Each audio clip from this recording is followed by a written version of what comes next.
Assalamualaikum warahmatullahi wabarakatuh. Perkenalkan, nama saya Belinda Alivia Diardi dari kelompok 8 pengantar ilmu manajemen 2021 dengan prodi hubungan internasional. Di sini saya akan menjelaskan mengenai ide bisnis yang telah kami diskusikan minggu lalu dengan teman-teman saya. Di sini saya dan kelompok saya memilih ide bisnis Korean Dropship Shop. Mengapa kami memilih Korean Dropship Shop sebagai ide bisnis kami? Karena mengingat bahwa maraknya kekaguman pada idol-idol Korea di zaman sekarang oleh remaja-remaja sehingga membangkitkan semangat mereka untuk membeli produk-produk dari Korea. Di sini kita memiliki 3 pembagian kerja. Yang pertama merupakan bagian administrasi, yang kedua bagian sosial media, dan yang ketiga merupakan bagian gudang dan delivery. Saya di sini memiliki tugas untuk menghandle sosial media. Mengapa sosial media sangat penting di zaman sekarang? Karena bagian sosial media memiliki tugas untuk mempromosikan dan memberi informasi mengenai bisnis yang dijalankan oleh suatu perusahaan. Pada dasarnya, bagian sosial media memiliki 3 tanggung jawab tugas yang harus diemban. Yang pertama merupakan perencanaan konten.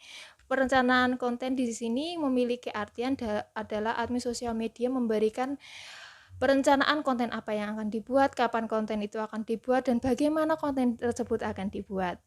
Hal ini untuk memberikan promosi dan informasi kepada pelanggan atau konsumen.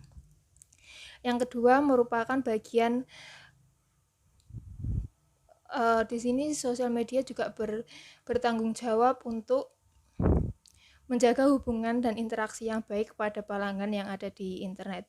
Mengingat bahwa bisnis ini merupakan 100% berjalan secara online, sehingga interaksi sangat dibutuhkan, terutama di masa sekarang, di masa online ini. Yang ketiga, promosi. Tentu saja setiap bisnis membutuhkan promosi.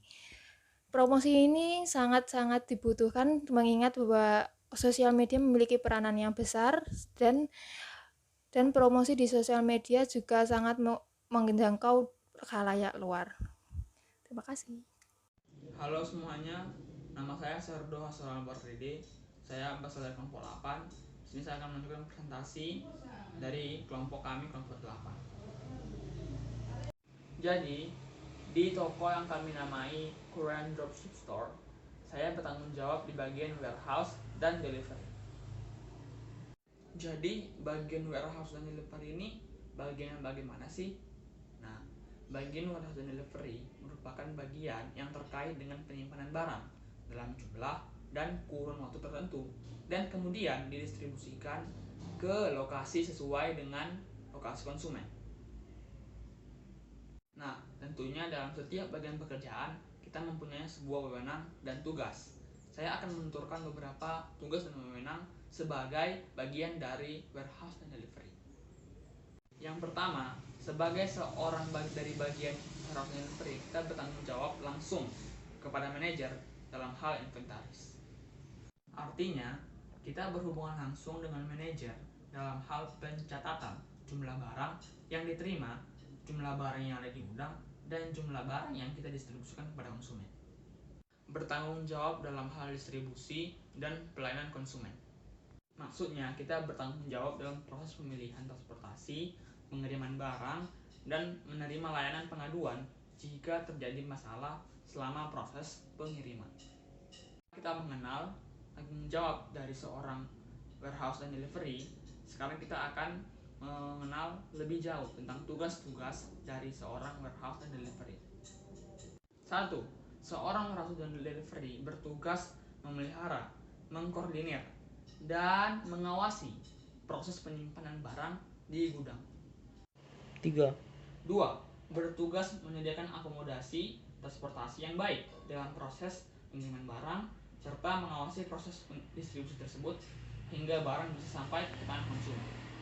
Dan terakhir, bertugas untuk memastikan lingkungan kerja yang bersih, aman, dan tertib sesuai dengan standar operasional perusahaan.